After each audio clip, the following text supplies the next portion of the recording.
Assalamualaikum warahmatullahi wabarakatuh.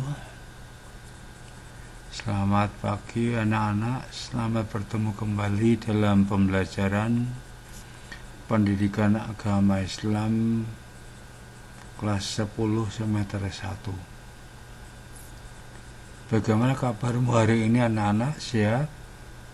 Mudah-mudahan Allah selalu melindungi kalian sehingga bisa mengikuti pembelajaran dengan baik.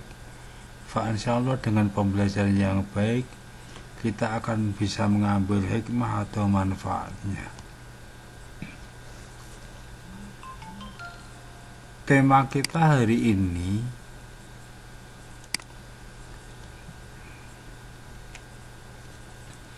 adalah berbusana sesuai ketentuan syariat Islam. Apa yang kita pelajari dengan tema ini ada dua hal. Yang pertama, perintah berbusana sesuai ketentuan syariat Islam. Lalu yang kedua, perilaku berbusana sesuai syariat Islam dan hikmahnya. Berarti di dalam pembelajaran kita hari ini kalian diharapkan untuk bisa memahami bagaimana ketentuan berpakaian sesuai dengan perintah agama atau syariat Islam. Nah, kalau sudah berpakaian sesuai dengan syariat Islam, perilaku kita yang bagaimana? Yang diharapkan adalah dengan berbusana yang sesuai dengan syariat Islam itu, perilaku kita harus mencerminkan busananya. Berarti kalau kita busana muslim, ya perilaku kita harus menunjukkan orang yang muslim yang baik. Oleh karena itu, mari kita perdalam supaya kita lebih jelas di dalam memahami makna tema berbusana sesuai ketentuan syariat Islam. Pada yang pertama adalah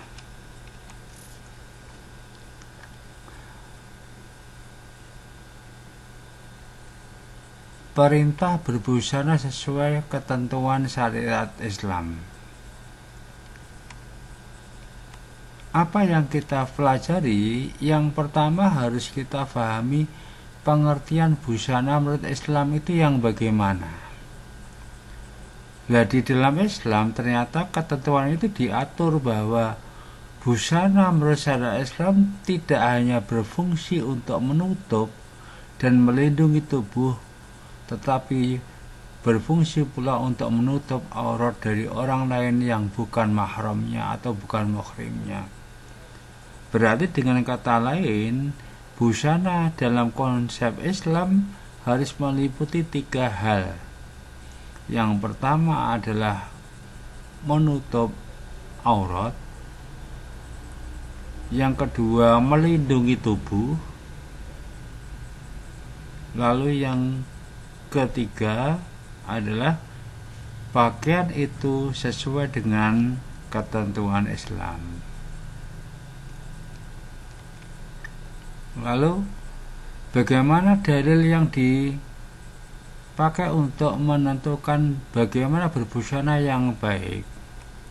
Ada tiga hal. Yang pertama adalah Quran surat An-Nur ayat 49.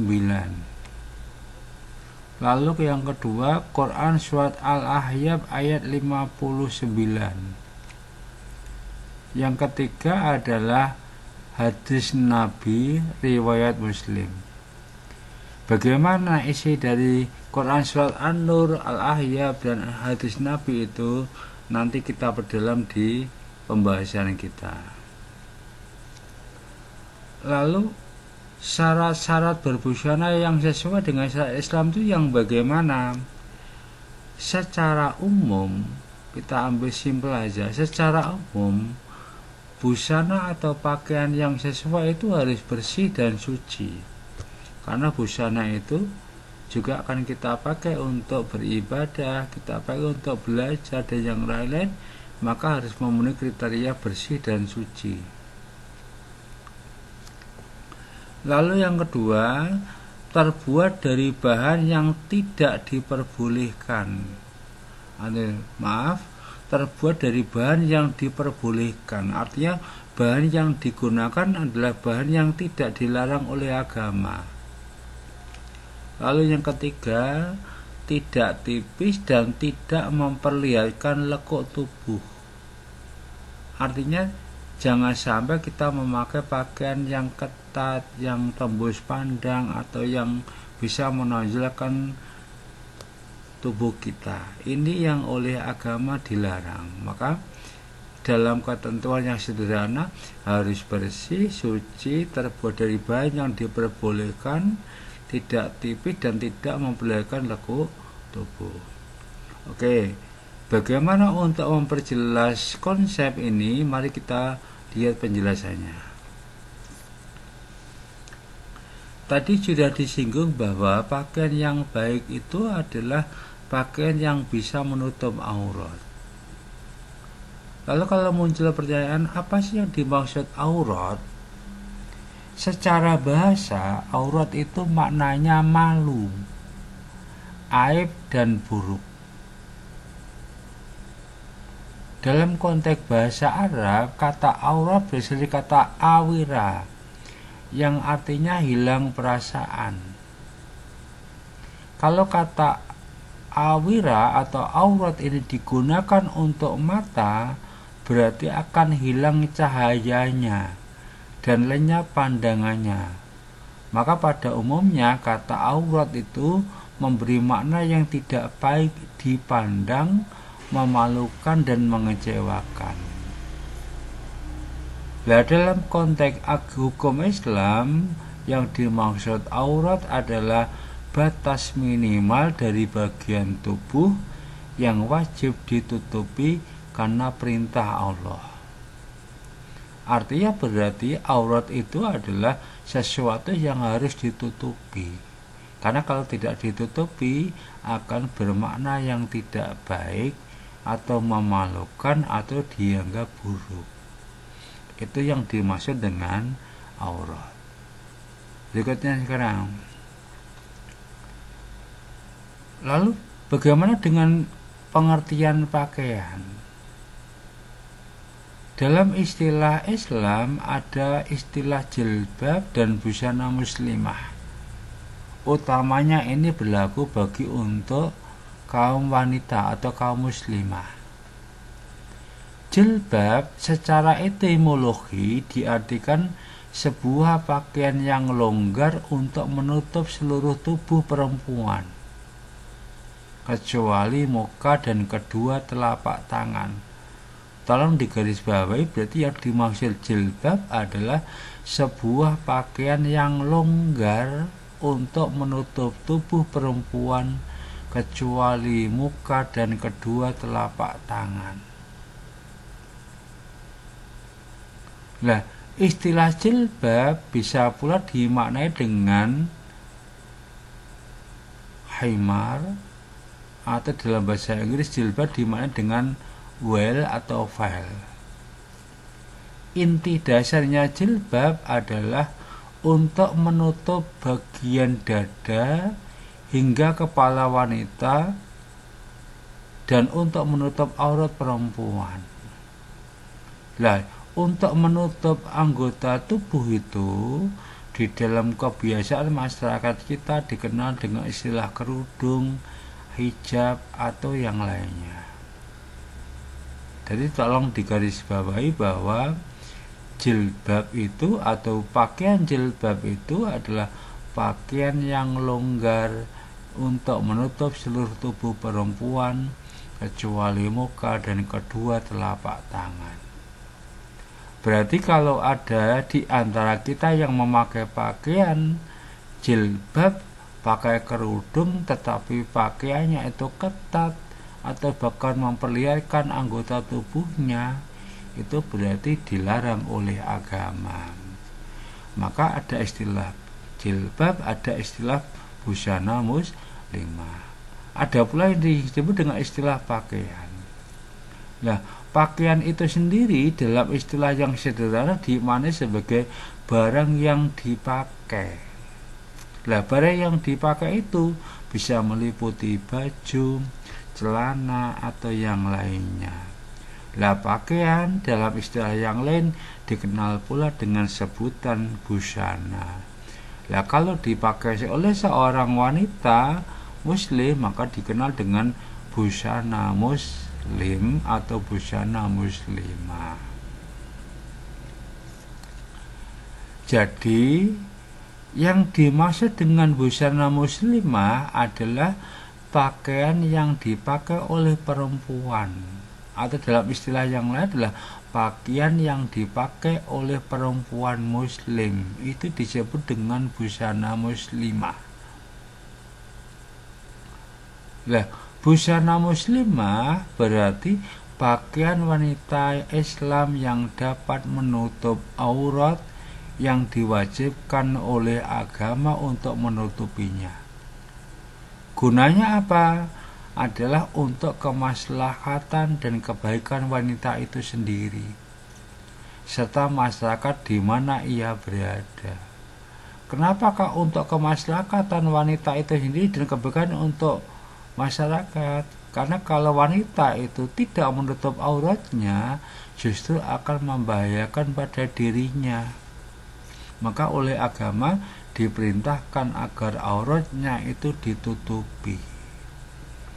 Memang di dalam Quran surat Al-Ahzab ayat 32 dan 33 itu, di dalam Al-Quran dikatakan bahwa perintah untuk menutup aurat itu dilakukan tidak secara frontal, tetapi dilakukan secara bertahap.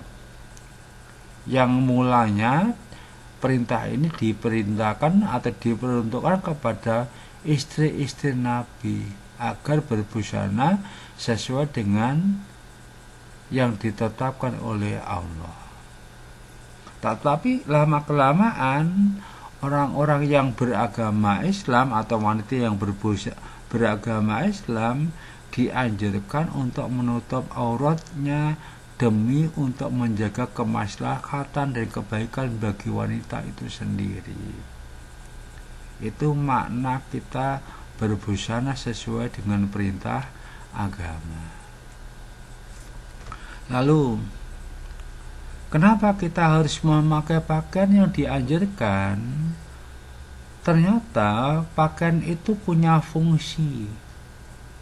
Berarti fungsi pakaian itu secara umum ada 3. Yang pertama adalah untuk menutup aurat.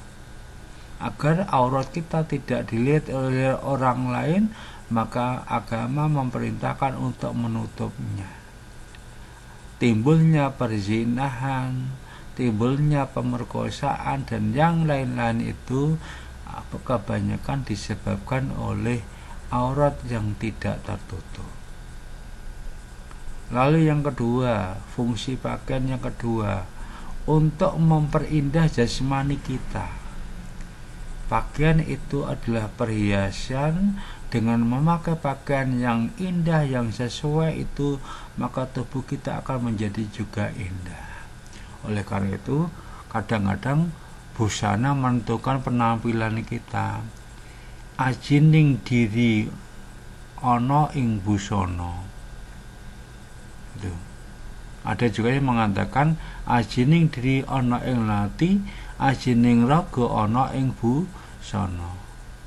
Maka untuk memperindah jasmani kita supaya indah, kita diperintahkan untuk memakai pakaian yang bisa memperindah tubuh kita. Lalu yang ketiga, pakaian juga berfungsi sebagai pelindung tubuh dari panas dan gangguan orang yang jahat. Kalau kita telanjang, kita terkena sinar matahari, maka akan terasa panas dan kulit kita akan menjadi gosong atau rusak. Tetapi kalau kita menggunakan pakaian, maka tubuh kita akan terlindung, kulit kita juga akan terlindungi, sehingga tubuh kita akan menjadi sehat dan baik. Itu kalau kita lihat dari fungsi pakaian.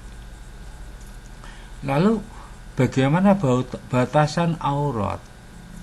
Tadi sudah kita singgung, aurat adalah sesuatu yang harus ditutupi. Aurat itu sesuatu yang buruk, yang memalukan, maka harus ditutupi.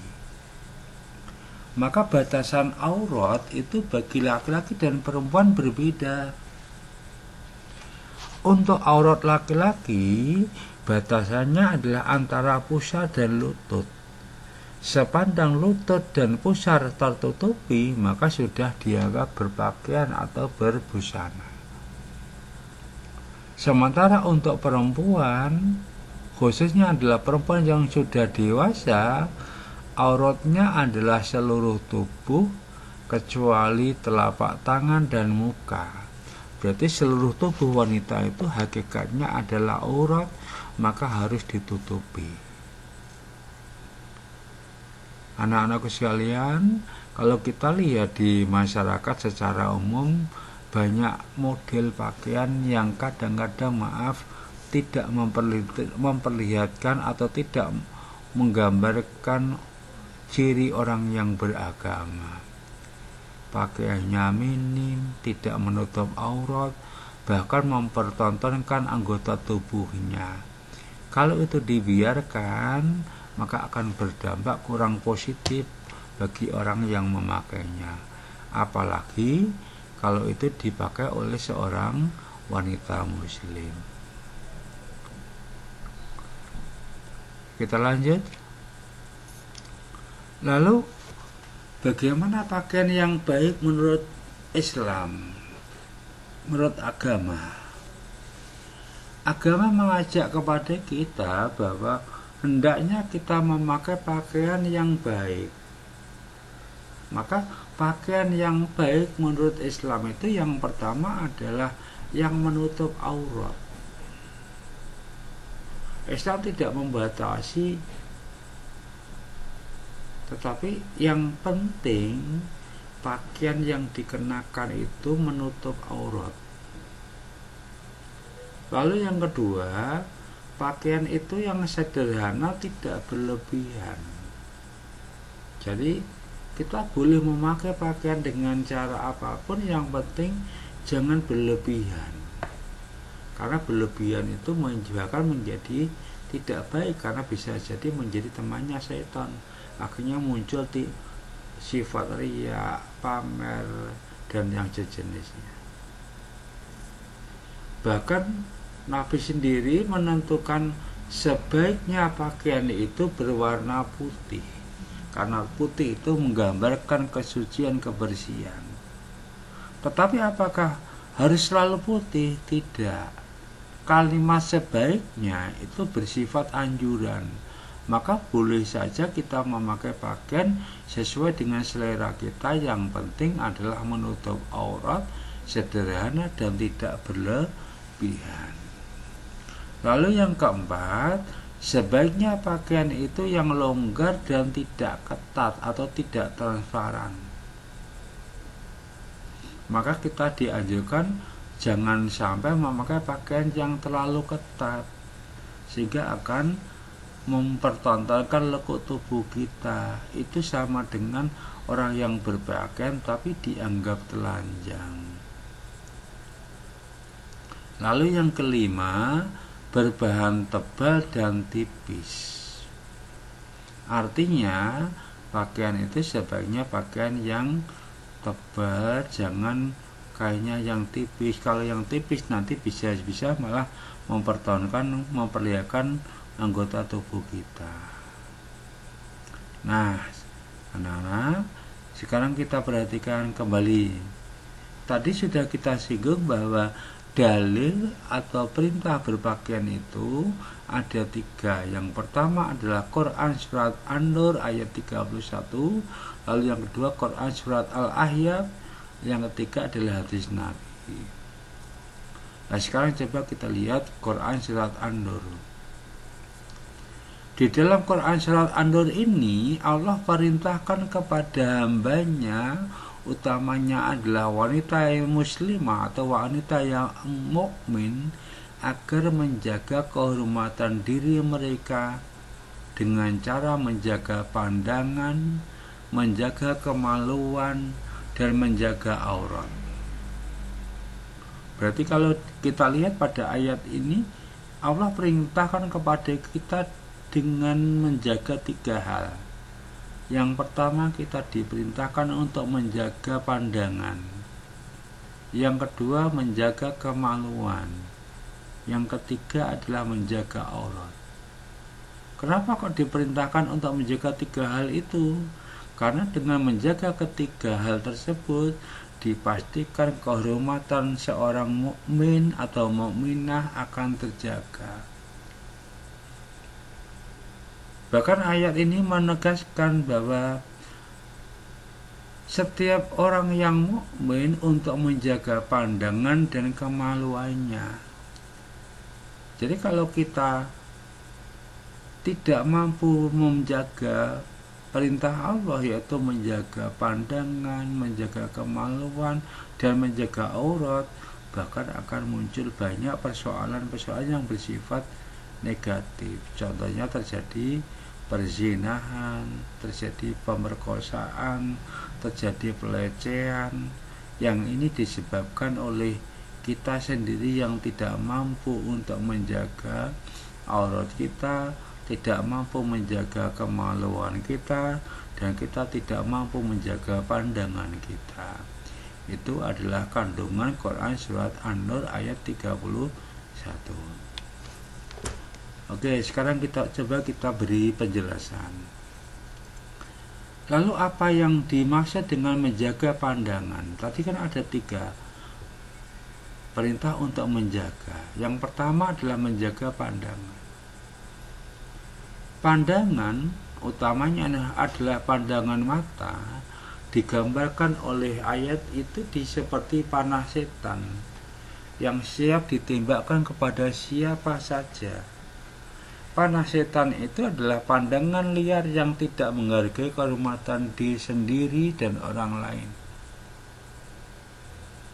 Maka kalau pandangan itu tidak dijaga, maka akan bisa merugikan dirinya sendiri, juga akan merugikan orang lain.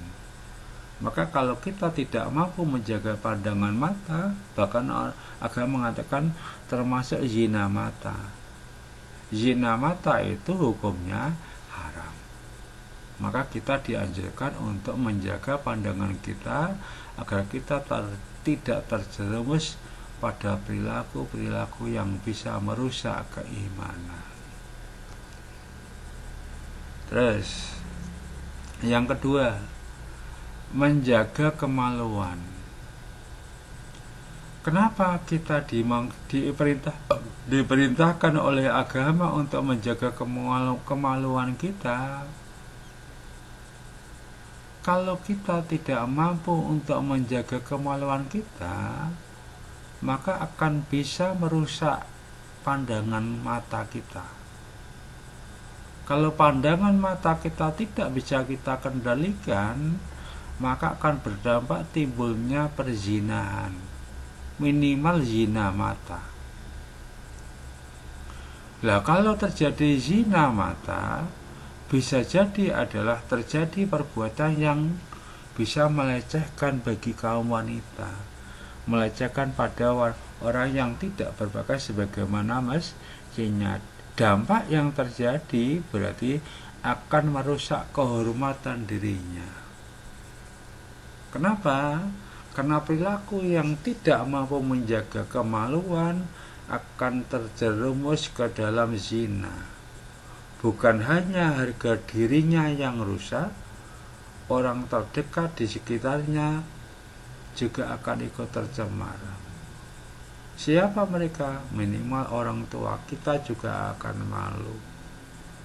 Atau suami istri akan merasa malu kalau salah satu terjerumus pada perbuatan zina. Bahkan anak pun akan ikut merasa tercemar namanya karena mendapati orang tuanya yang berbuat tidak semestinya. Lalu yang ketiga, menjaga batasan aurat. Bahwa Allah perintahkan kepada setiap mukminah untuk menutup auratnya. kecuali kepada mahramnya. Kalau bukan kepada mahramnya, hukumnya wajib bagi wanita untuk menutup auratnya. Kepada mahram itu pun masih dibatasi, tidak semua aurat boleh diperlihatkan, apalagi kepada orang lain. Siapakah mahram yang boleh melihat aurat kita? Dalam konteks adalah aurat yang biasa nampak. Di antaranya adalah suami. Nah, suami kita tidak terlarang. Mertua atau saudara laki-laki atau anaknya atau saudara perempuan atau anaknya yang laki-laki, hamba sahaya atau pelayan tua yang tidak ada hasad terhadap wanita, itu boleh melihat aurat kita. Tapi aurat yang dimaksud adalah aurat yang biasa nampak. Mungkin adalah wajahnya, mungkin atau tangannya, karena kadang-kadang kalau wanita di rumah kan memakai pakaian yang tidak sampai tertutup keseluruhan, maka boleh. Nah, dengan menjaga 3 hal tadi, yang pertama adalah menjaga pandangan, yang kedua menjaga kemaluan, yang ketiga adalah menjaga aurat. Ini dimaksudkan oleh agama agar kita bisa terhindar dari perilaku-perilaku yang bisa merugikan diri kita sendiri, khususnya kaum wanita. Nah, anak-anak, mari kita lanjutkan. Nah, bagaimana untuk menyelamatkan kita supaya tidak terjerumus pada perilaku-perilaku yang tidak semestinya? Maka agama memerintahkan kepada kita untuk mengenakan busana yang sesuai dengan syariat Islam. Nah, busana yang kita kenakan yang sesuai dengan syariat Islam itu bertujuan agar manusia terjaga kehormatannya. Kata kuncinya adalah agar manusia terjaga kehormatannya. Kehormatan wanita utamanya akan terjaga kalau auratnya tertutupi, kemaluannya tertutupi, pandangannya juga tertutupi. Maka Islam perintahkan kepada kita agar kita menggunakan atau mengenakan pakaian yang sesuai dengan syariat Islam. Perintah untuk berpakaian itu bukan berarti Islam membatasi atau mempersulit gerak dan langkah umatnya. Tidak. Dengan aturan menggunakan pakaian yang sesuai itu justru malah ingin menyelamatkan wanita dari kemudaratan atau bencana bagi dirinya. Karena memang pakaian itu menjadi ciri khas, menjadi identitas bagi kita seorang muslim. Hendaknya pakaian yang kita kenakan tidak hanya sekedar menutupi tubuh, tetapi pakaian itu bisa memperjelas kondisi kita agar bisa menjaga aurat kita, bisa menutupi tubuh kita, bisa menutupi pandangan kita dari pandangan-pandangan yang negatif. Itu. Oke. Sekarang kita akan masuk pada poin yang kedua. Perilaku berbusana sesuai syariat Islam. Bagaimana perilaku yang dianjurkan oleh agama? Kita lihat. Kita lihat dulu pada ketentuan berbusana bagi seorang muslim. Seorang muslim ternyata di dalam berbusana diatur oleh agama. Yang pertama, pakaian itu atau busana yang dikenakan itu harus menutup aurat. Tidak terbuat dari emas dan sutra. Utamanya ini bagi laki-laki. Yang ketiga, tidak menyerupai busana perempuan. Maka seorang laki-laki berbusana itu diatur. Satu, menutup aurat. Tadi auratnya laki-laki adalah antara pusar dan lutut, minimal itu harus tertutupi. Yang akan lebih baik kalau seluruh auratnya tertutupi sesuai dengan ketentuan agama. Lalu yang kedua, tidak terbuat dari emas dan sutra, artinya agar kita tidak terjerumus pada sikap kesombong, sikap riya, pamer. Lalu yang ketiga, tidak boleh menyerupai busana perempuan. Ini ketentuan busana atau pakaian bagi seorang muslim atau seorang laki-laki muslim. Lalu bagaimana dengan perempuan? Busana bagi seorang perempuan muslim paling tidak yang pertama adalah menutup aurat. Artinya pakaian itu jangan sampai memperlihatkan auratnya. Lalu yang kedua, mengenakan jilbab dan kerudung. Ingat, jilbab itu adalah pakaian yang longgar yang menutupi tubuh wanita dari seluruh tubuh kecuali muka dan telapak tangan. Lalu yang ketiga, tidak tembus pandang, maka dianjurkan pakaian itu yang dikenakan kainnya yang tebal, jangan yang tipis. Lalu yang keempat, tidak memperlihatkan bentuk dan lekuk tubuh. Artinya kita dilarang oleh agama memakai pakaian yang ketat. Kita dilarang memakai pakaian yang press body. Lalu yang kelima, tidak bertabarruj. Artinya tidak mempertontonkan anggota tubuh kita yang tidak semestinya, atau bahkan tidak boleh pamer. Lalu yang keenam, tidak menyerupai busana laki-laki.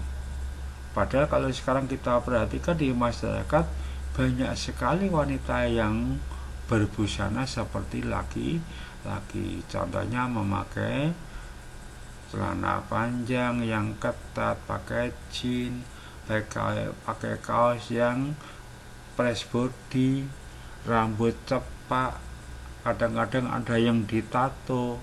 Itu oleh pandangan agama, dalam ketentuan agama hendaknya dihindari. Boleh memakai pakaian yang terbuat dari celana, tetapi hendaknya celana yang longgar, tidak celana yang press body. Terus, bagaimana perilaku yang harus kita lakukan dengan mengenakan pakaian yang diperintahkan oleh agama itu? Tadi sudah kita singgung bahwa berpakaian itu tidak sekedar untuk menutupi aurat, tetapi agar pakaian itu bisa menjaga kehormatannya.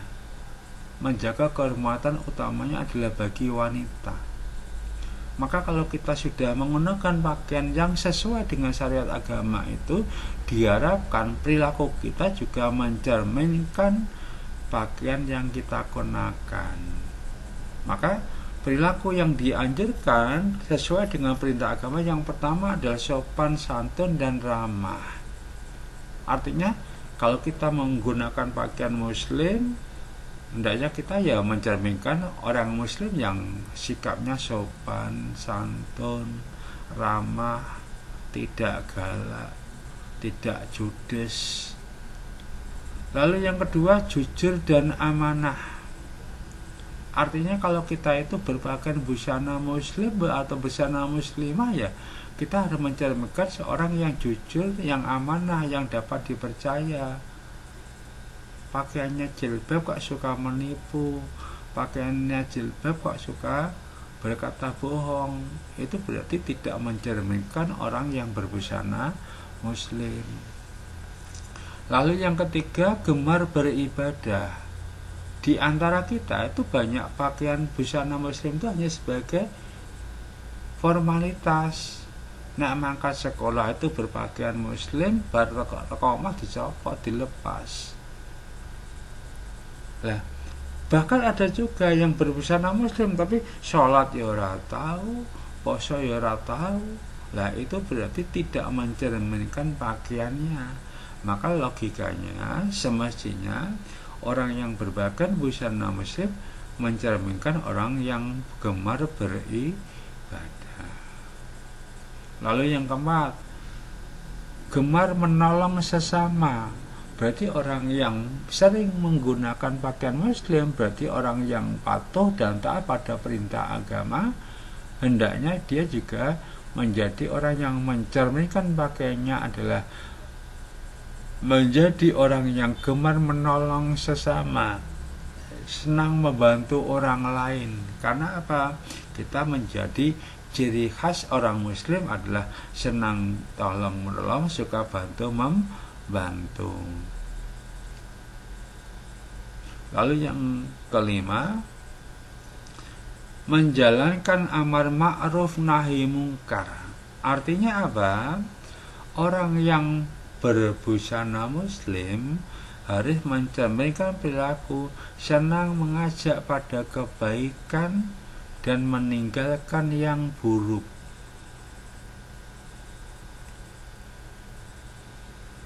Tentunya tidaklah patut dan tidak layak seandainya orang yang berbusana muslim, pakai jilbab, bergaul dan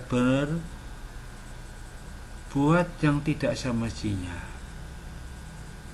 Seorang wanita muslim kok pergi ke karaoke, di kafe sambil joget-joget, mestinya tidak pas. Seorang wanita muslimah kok berjilbab kok sambil minum minuman keras, mabuk-mabukan, itu juga tidak pas.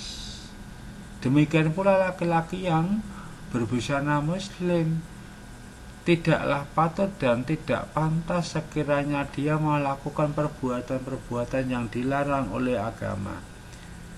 Maka dengan memperlihatkan ciri sebagai seorang muslim dan muslimah itu, setidak-tidaknya memakai pakaian busana muslim harus mencerminkan karakter menjalankan amar ma'ruf nahi mungkar, artinya mengajak pada kebaikan dan melarang pada keburukan. Itu yang harus kita lakukan. Nah, yang terakhir, mari coba kita lihat. Ini sebuah renungan. Lebih baik mana menurut kamu?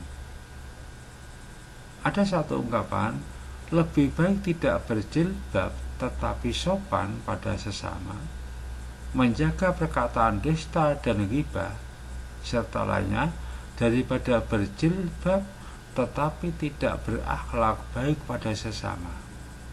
Karena ini sering kita jumpai adalah banyak wanita dan pria yang berbusana muslim tetapi perilakunya juga tidak mencerminkan perilaku yang semestinya sesuai dengan ketentuan agama. Nah, dengan melihat pendapat ini, bagaimana pendapatmu tentang hal tersebut? Coba kamu renungkan dan jawab. Lebih baik mana? Lebih baik tidak berjilbab tetapi sopan pada sesama, menjaga perkataan dusta dan ghibah, daripada berjilbab tetapi tidak berperilaku yang mencerminkan sebagai seorang muslim. Ini anak-anak yang perlu kalian pahami, yang kalian kaji terkait dengan ketentuan pakaian atau berbusana sesuai dengan ketentuan syariat Islam. Bagaimana contoh-contoh pakaian tersebut?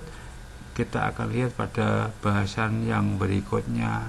Sementara kita akan membahas pada poin ini dulu. Mudah-mudahan dengan bahasan kita ini akan bisa menggugah semangat kita, mendorong keinginan kita untuk terbiasa berpakaian sesuai dengan syariat Islam. Hendaknya berpakaian itu tidak karena faktor formalitas, karena sekolah di SMA 2, tetapi adalah pakaian itu menjadi kebiasaan, menjadi budaya kita sesuai dengan adat dan kebiasaan kita, yang itu mencerminkan perilaku kita sehari-hari. Demikian yang bisa kita sampaikan, kurang lebihnya mohon maaf. Wallahul muwaffiq ila aqwamit thoriq. Mari pertemuan ini kita tutup dengan bacaan alhamdulillah, alhamdulillahirabbil alamin. Wassalamualaikum warahmatullahi wabarakatuh.